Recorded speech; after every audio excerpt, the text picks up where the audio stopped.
नमस्कार, मैं Sunil Kumar Tiwari UP crime alert news अपराध के सच में मैं आपका हार्दिक स्वागत करता हूं।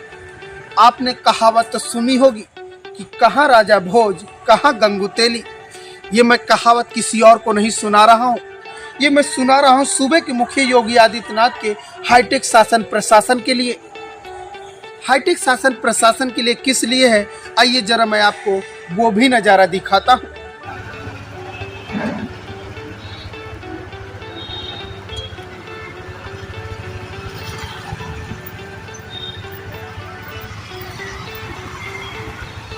जिस वक्त पूरा हिंदुस्तान दीपक के से अपने घर में चारों दिशाओं में रोशनी कर रहा था, उस वक्त एक गरीब परिवार में शोक की लहर आ उठी। जी हाँ, मैं बात कर रहा हूँ परमेश यादव की। आइए आपको मैं बताता हूँ कि परमेश यादव कौन है, कहाँ का रहने वाला है और क्या कार्य करता है। परमेश यादव मूल रूप से फतेहपुर का निवासी है और वो कानपुर में गुजैनी थाना क्षेत्र के अंतर्गत दबौली बेस्ट मिश्री लाल चौराहे का रहने वाला है। परमेश यादव कानपुर में प्लास्टिक फैक्ट्री में मजदूरी का कार्य करता है और उससे जो पैसा मिलता है अपने परिवार का पालन पोषण करता है। दीपावली के दिन परमेश यादव के मोबाइल पे उनके परिवार का कॉल आता है कि बेटा आपके दादाजी इस दुनिया में नहीं रहे। परमेश यादव ने जैसे ही खबर सुनी वैसे ही आनंद फानंद घर से फतेहपुर के लिए रवाना हुआ। परमेश यादव ने घर से निकलते गुजैनी हाईवे में आया और उस हाईवे में एक पिकअप में बैठ गया। उस पिकअप में पहले से ड्राइवर और कंडक्टर मौजूद थे। कंडक्टर ने एक अंगोछा ले रखा था और उस अंगोछे में पहले से ही वो नशीला पदार्थ ले रखा था। आपको बताते चले, परमेश यादव जब गुजैनी थाने से बैठा है और वो नमस्ता चौराहे तक ही आया था। गुजैनी थाना और नमस्ता चौराहे के बीच में 3 थाने लगते हैं, गुजैनी थाना, बर्रा थाना और फिर हनुमंत विहार थाना। इन थानों के बीच में जो उसके साथ हुआ वो और भी हैरान कर देने वाला है। इन 3 थानों के बीच में परमेश यादव के साथ क्या हुआ, आइए आपको हम बताते हैं विस्तार से। परमेश यादव जब पिकअप गाड़ी में बैठ गया तो ड्राइवर और कंडक्टर दोनों लोगों ने मिलकर परमेश यादव को जो अंगोछा में नशीला पदार्थ ले रखा था उसके मुंह ढक लिया, जिसे सुनकर परमेश यादव मूर्छित हो गया और परमेश यादव के जेब में रखे 20,000 रुपए निकाल लिए और उसे नमस्ता चौराहे में जहां लाखों की भीड़ में आवन गमन होता है उस कट में परमेश यादव को मरने के लिए पिकअप ड्राइवर और कंडक्टर दोनों लोगों ने मिल करके छोड़ दिया।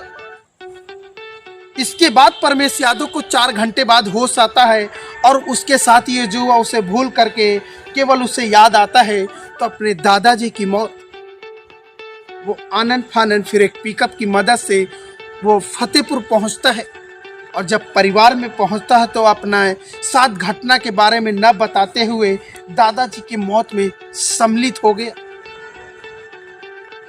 दादाजी का सारा काम करने के बाद परमेश यादव फिर वापस कानपुर आता है और लिखित प्रार्थना पत्र सीधे देता है उस्मानपुर के चौकी इंचार्ज प्रसून मिश्रा जी को। सूबे के मुखिया योगी आदित्यनाथ के हाईटेक शासन प्रशासन ने जो किया वो कारनामा और भी दिल दहला देने वाला है। प्रसून मिश्रा साहब ने पीड़ित से कहा कि आपके साथ जो हुआ है कानपुर में लगे नगर निगम के सीसीटीवी कैमरे की नसीहत दे डाली। फरियाद ने साइकिल चलाते हुए फिर नगर निगम अधिकारी के पास पहुंचा तो अधिकारी ने टरकाते हुए से कहा कि आप थाने या चौकी से लिखित प्रार्थना पत्र लेकर के आइए, फिर मैं आपको सीसीटीवी कैमरा दिखाऊंगा। जब पीड़ित वहां से साइकिल से चलता है तो उसे लगता है कि मैं गुजैनी से बैठा हूं तो गुजैनी थाने क्यों न जाऊं। पीड़ित साइकिल से चलते हुए फिर गुजैनी थाने पहुंचा। इसके बाद जब गुजैनी थाने साहब ने जो किया उसके साथ वो और भी दिल दहला देने वाला है।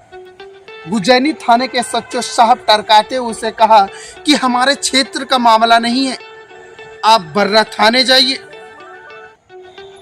पीड़ित परमेश यादव फिर साइकिल से चलते हुए बर्रा थाने पहुंचा और बर्रा थाने में अपनी सारी व्यथा को बताई। तो बर्रे थाने के सचो साहब ने उसे फिर वापस कहा कि मेरे क्षेत्र की घटना नहीं है, वापस आप गुजैनी थाने जाइए।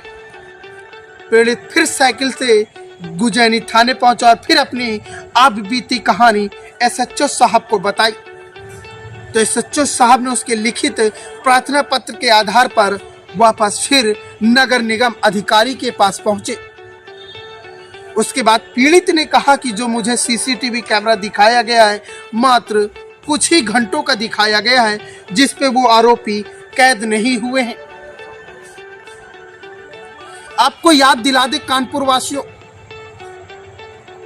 जैसे कि यातायात माह नवंबर चल रहा है, कानपुर के पुलिस कमिश्नर आर.के. स्वर्णकार जी ने 2 दिन पूर्व एक मीटिंग रखी थी और उस मीटिंग में कहा था कि हम कानपुर को स्मार्ट सिटी बनाएंगे और इस स्मार्ट सिटी को बनाने के लिए हम लोग सब लोगों ने मिल करके 31,000 प्लस सीसीटीवी कैमरे लगवाए हैं। क्या वो इन 31,000 सीसीटीवी कैमरे में क्या ऐसे भ्रष्ट अधिकारियों की क्या तस्वीर दिखेगी या फिर सभी उच्च अधिकारी इस भ्रष्टाचार अधिकारियों को की कारनामों को दबाने में लगे रहेंगे? क्या उस पीड़ित परिवार को न्याय मिल पाएगा? जब पीड़ित परिवार की पुलिस फरियाद नहीं सुनी है, वो अंत में मजबूर होकर के ऑनलाइन एफआईआर दर्ज कराई है। पर आपको याद दिला दे, सूबे के मुखिया योगी आदित्यनाथ के हाईटेक शासन प्रशासन ने कसम खा रखी थी कि इस परमेश यादव की एफआईआर नहीं दर्ज करेंगे और लास्ट में पीड़ित के साथ यही हुआ। पीड़ित की एफआईआर तो नहीं लिखी गई पर मजबूर होकर के पीड़ित एक कैफे से ऑनलाइन लिखाई गई है। अब सोचने की बात है कि उसने ऑनलाइन एफआईआर लिखवा दी है, क्या उसे यूपी के हाईटेक शासन प्रशासन क्या उसे न्याय दिलाएंगे? क्या पीड़ित परिवार को न्याय मिल पाएगा या फिर यूपी पुलिस के शरण में ऐसे ही गरीब परिवार का शोषण होता रहेगा? पीड़ित ने तो उत्तर प्रदेश के हाईटेक शासन प्रशासन पर बहुत गंभीर आरोप लगाए हैं। क्या आरोप लगाए हैं, आइए चलिए मैं उस पीड़ित से ही सुनाता हूँ उन्हीं की कहानी, उन्हीं की जुबानी। क्या नाम है जी? मेरा नाम परमेश यादव है, फतेहपुर के रहने वाला हूँ। यहाँ प्राइवेट नौकरी करता हूँ प्लास्टिक कंपनी में। जो मैं दीपावली के दिन हाईवे गुजैनी से पिकअप में बैठाया गया और मैं फतेहपुर के लिए जा रहा था। बर्रा से नौबस्ता के बीच में मुझे अंगोछा डालकर नशे में हो गया मैं बिल्कुल, और मेरा 20,000 रुपया काट लिया गया। 20,000 रुपये आपने कहाँ से लेकर जा रहे थे और किस लिए जा रहे थे? मैं घर से निकला था, ताऊ मेरे ख़त्म हो गए थे, बैंक के दीपावली के त्यौहार में बंद थी, घर पर पैसा की दिक्कत थी। जो मुझे बोनस मिला था प्लस मेरी जो कमाई थी वो सारा पैसा मेरे पास 20,000 इकट्ठा था। मैं पूरा पैसा लेके जा रहा था। कहाँ पर फेंक कर चले गए जी, वो लोग? कहाँ फेंक कर चले गए? मुझे नौबस्ता के पहला कट जहाँ से मिलता है नीचे उतरने का, वहीं पर मुझे गाड़ी स्लो किया, वहीं मुझे ठेल कर चले गए। उसके बाद आपने क्या किया? फिर उसके बाद काफ़ी देर मैं चिल्लाता भटकता रहा इधर उधर। फिर मुझे एक डीसीएम वाला ने रोक कर बोला कहाँ जाओगे? तो मैंने कहा मैं फतेहपुर जाऊँगा, मेरी ये स्थिति हुई है, जेब काट लिया गया है। मेरे पास बोला पैसा है कि नहीं है? मैंने कहा किराया के लिए मेरे पास 200-400 रुपया पड़े हैं ऊपर जेब में, बाकी पैसा नहीं है। बाकी जो पैसा था वो सब काट ले गए। इसके बाद उसने मुझे अपने डीसीएम में बैठा लिया, पैसा भी नहीं लिया, मुझे फतेहपुर छोड़ दिया। फिर उसके बाद आपने इस बात की सूचना थाने में या चौकी में दी? जी, फिर मैंने वहाँ जब दादाजी का मैंने पूरा घटक्रम करके आया 2-4 दिन के बाद, फिर थाने में चौकी में मैं हर जगह दिया, लेकिन मेरी कुछ नहीं सुनी गई। कौन कौन सी चौकी, कौन कौन सी थाने गए? उस्मानपुर कॉलोनी चौकी लगती है, वहाँ मैं गया। नौबस्ता चौकी गया। उन्होंने क्या कहा? उन्होंने कहा कि आप वहाँ जाइए मोती झील नगर निगम ऑफिस, वहाँ कैमरा देखिए, वहाँ आपको बताया जाएगा। ये किसने कहा था? ये वहाँ के चौकी जो बाहर खड़े रहते हैं। कौन सी चौकी? ये नौबस्ता उसके आगे चौकी जो है उस्मानपुर, हाँ वही चौकी। तो वहाँ पर कौन थे जो ऐसी बात बोल रहे थे? वो जो रोड पर खड़े रहते हैं अच्छा। पुलिस वालों ने, उन्होंने यही बताया कि आप वहाँ जाइए और वहाँ आपका कैमरा दिखाया जाएगा। फिर उसके बाद क्या? फिर मैं उसके बाद वहाँ गया मोती झील ऑफिस नगर निगम, वहाँ कैमरा से जब अधिकारी से बात किया तो बोले कि आप थाने में जाकर वहाँ से आप बताकर रिपोर्ट दर्ज कराकर और वहाँ से एक रिसीविंग लेके और वहाँ से एक सिपाही आएगा, तब जाके यहाँ कैमरा दिखाया जाएगा। ऐसे आपको कैमरा नहीं उसके दिखाया बाद आप जाएगा। कहाँ गए थे? उसके बाद वहाँ से कहाँ गए?